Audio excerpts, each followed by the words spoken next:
Gonna read one of 50 Shades of Gary, everyone. 50 Shades of Gary. Starring me, Gary Poland. That's spelled get out right, yeah? Gary. And Poland is spelled put up with it. L-I-M-D. Ah, sorry. Like the shop, but not spelled the same. Well, 50 Shades of Gary. Chapter 4. Harry Potter and the Philosopher's Stiffy. The year was 2001. Atomic Mitten was #1 in the charts. Shrek was a box office hit in cinemas across the world. And Al-Qaeda, led by Osama bin Laden, had smashed down the Twin Towers, killing 3,000 people. No one!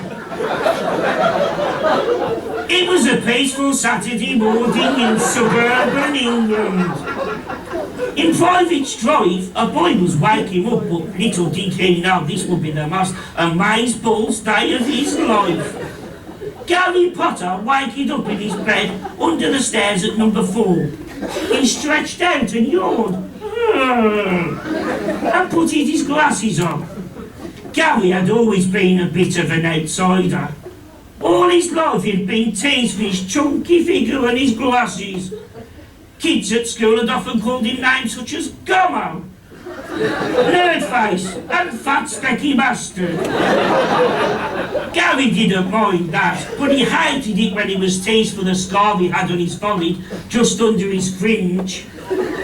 Gary had survived a car crash when he was a child in which both his parents were left dead as a donut on the motorway, just past junction 10 on the M6. They had been out at a 40th at the ECC Sports and Social Club, where they had been on their slash for a good 11 hours, when they decided to go for a whiz on the motorway for a bit of a laugh.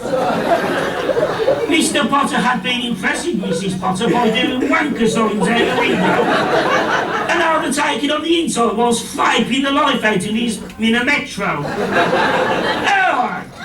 As a result of the crash, Gary was left with a scar that throbbed and hurt every now and then. And of course, his parents was dead as well, which was a bit of a bastard. He could live with the pain and scar, but what Gary really hated was that the scar was in the shape of a penis and ball bag. It led to him being called names like bollock brain, dickhead, and ball bag forehead. Ever since that day, Gary had been to Sentley with his auntie and uncle and fat little horrible cousin. What was all a bunch of arseholes? Typical muggles, Gary thought to himself.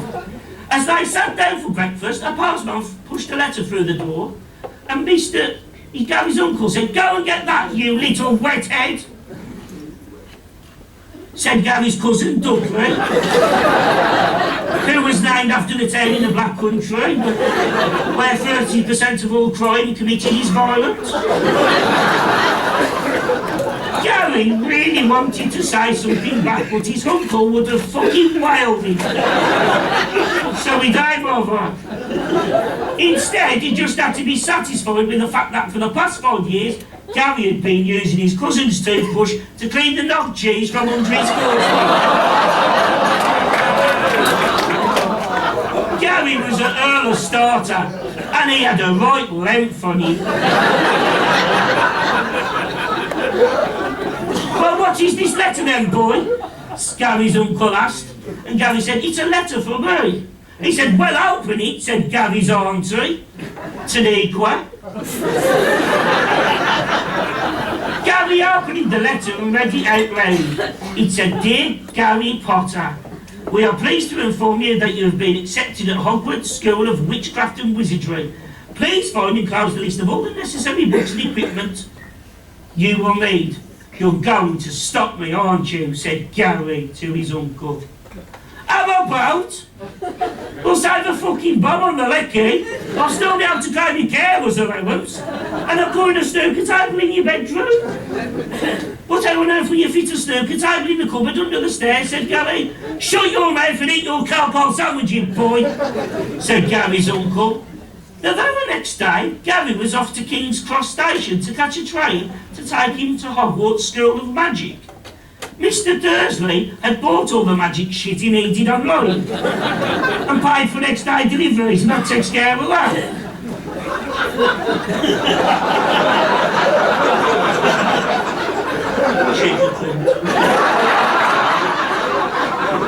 He had all the equipment a young wizard could need.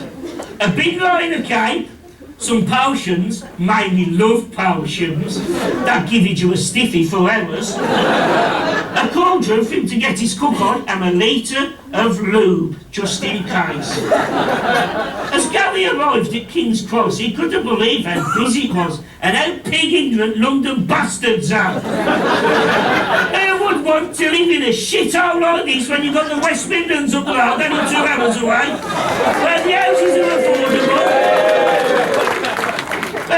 are affordable, and everybody's friendly? They're robbing fucking Danny Dyer-faced gets. Gary thought to himself as he said it out loud at the top of his voice. Just as Gary was slagging off London to himself out loud, he was startled suddenly by a family walking past. Gary had never seen anything like it. Their hair was the same colour as Foxy's skin. What is called fur. It looked to Gary as if somebody had turned foxes into human beings. I'm Ron Weasley, pleased to meet you, said the youngest boy, spotting that Gary was a wizard as well.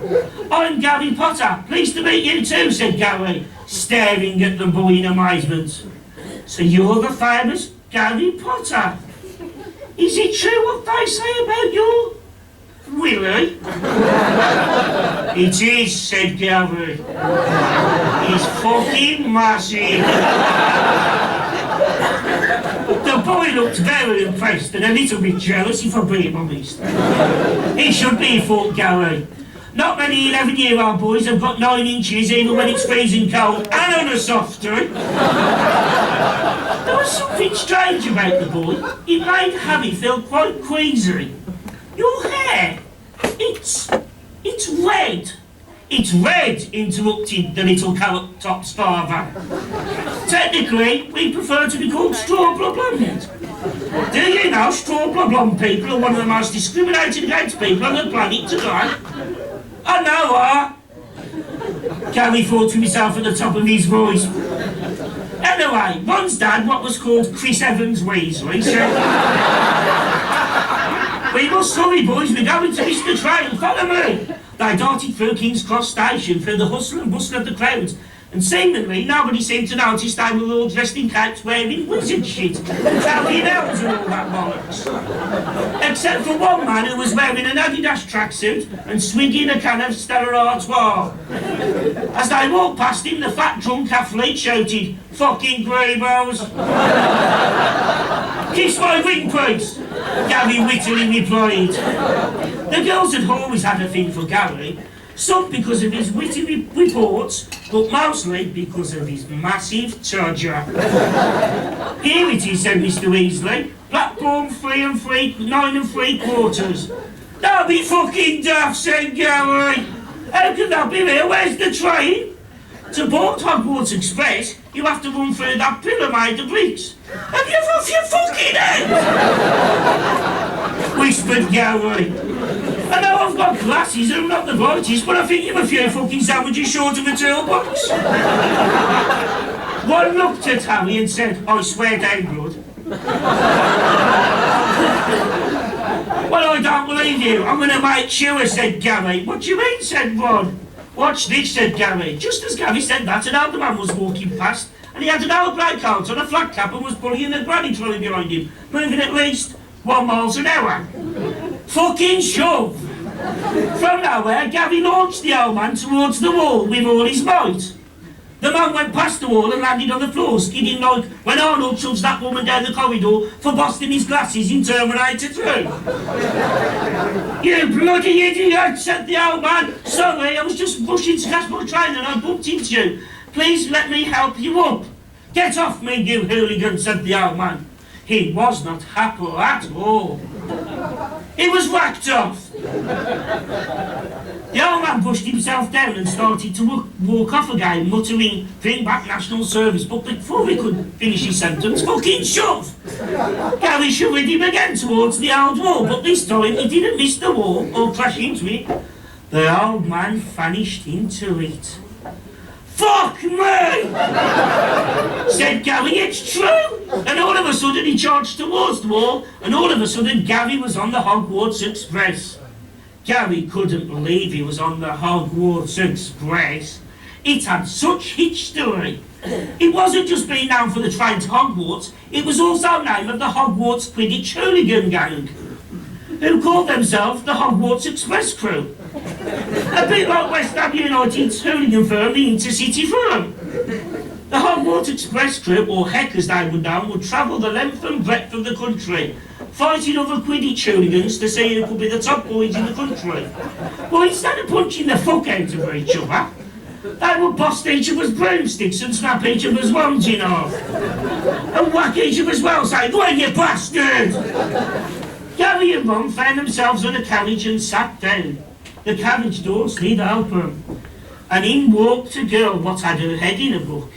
"What's that you're reading?" asked Ron. "Oh, it's a book written by a man called 50 Shades of Gary who's got a family of foxes living with him. My name is Hermione and I'm going to marry him when I am legal and old enough."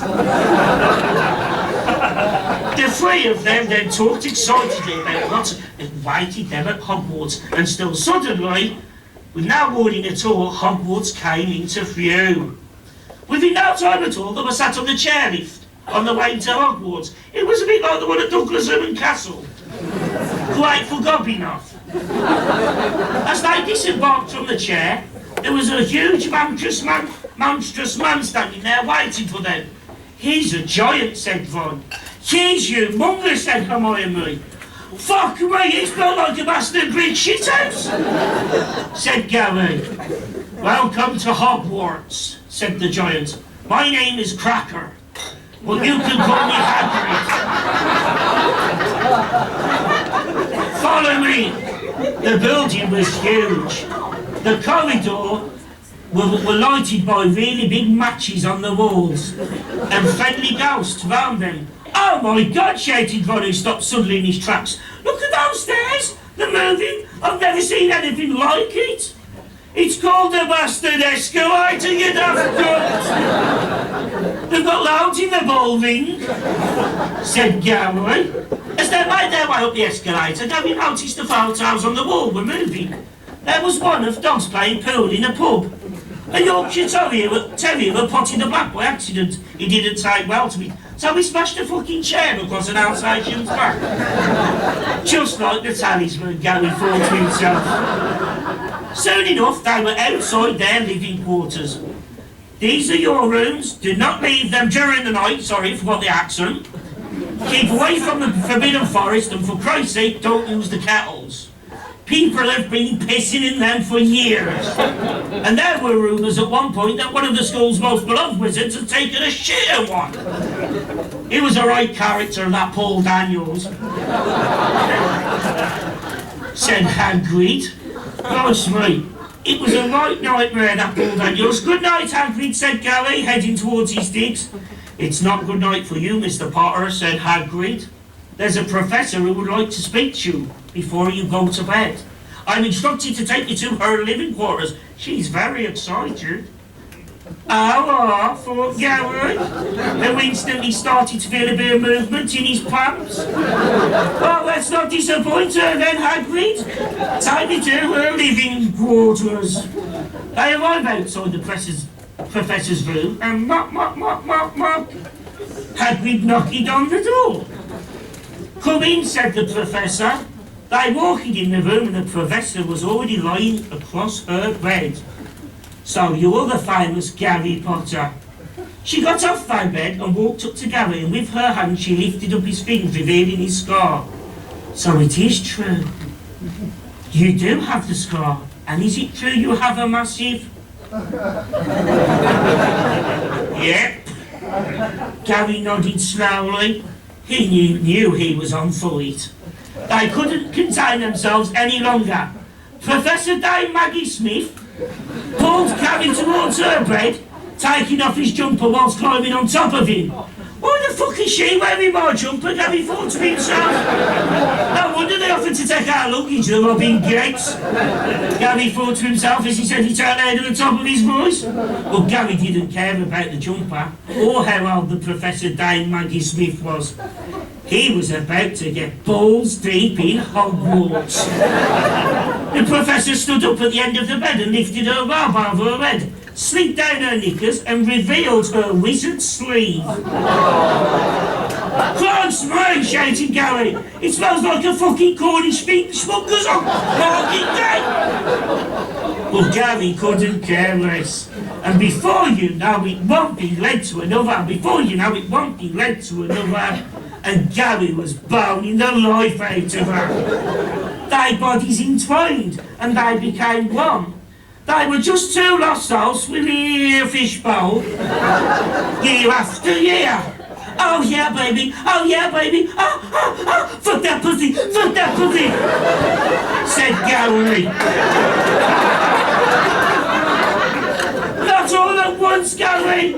It's all too much at once, said the Professor, so Gary pulled the broomstick back out. They were going at it like rabbits. What was making sex? As Gary carried on knocking the back out of Professor Dame Maggie Smith, he couldn't help but notice that the wardrobe next to the bed was rattling furiously. He did his best to ignore it, but he got louder and louder and he kept shaking and eventually it crashed. He toppled over, breaking into pieces on the floor, and out stepped a wizard with a long grey beard, half-moon spectacles, and a todger in his hand, what looked like a slug that had had salt thrown all over it. It was the headmaster of Hogwarts, Albert Dumbledore. We've all been waiting for the famous Gary Potter, and it's not difficult to see why, said the headmaster as he looked at Gary's batter crease and tried to get a glimpse of his massive tackle. But Gary wasn't that way inclined, so he let out a little fart to put Dumbledore off.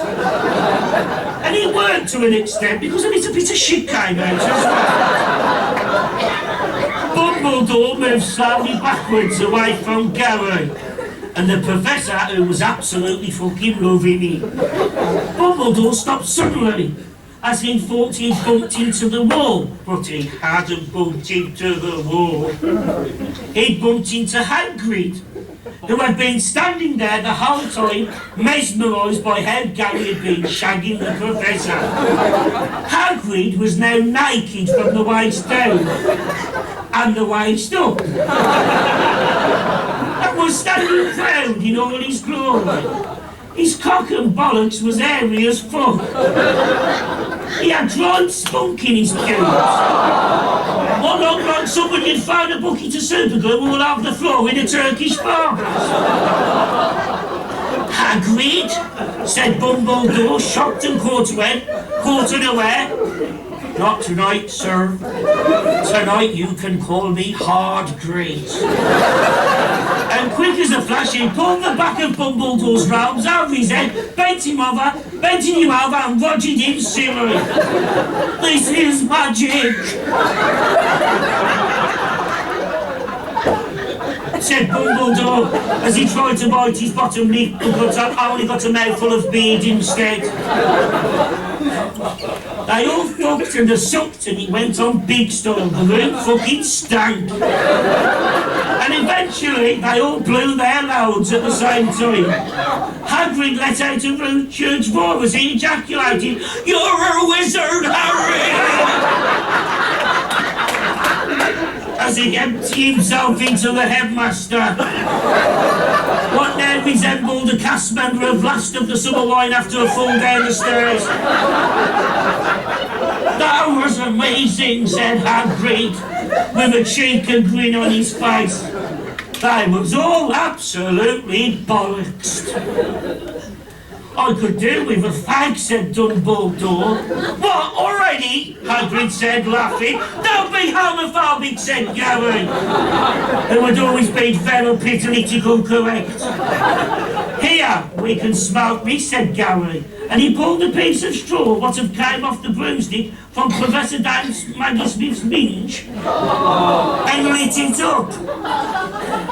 The bedroom doors opened up, and the old man Gary had shoved earlier onto the entrance of platform 9 3/4 walked in, and he said, "Is this Milton Keynes?" And they all burst out laughing. And Gary said, "Who wants fucking twos on the list?"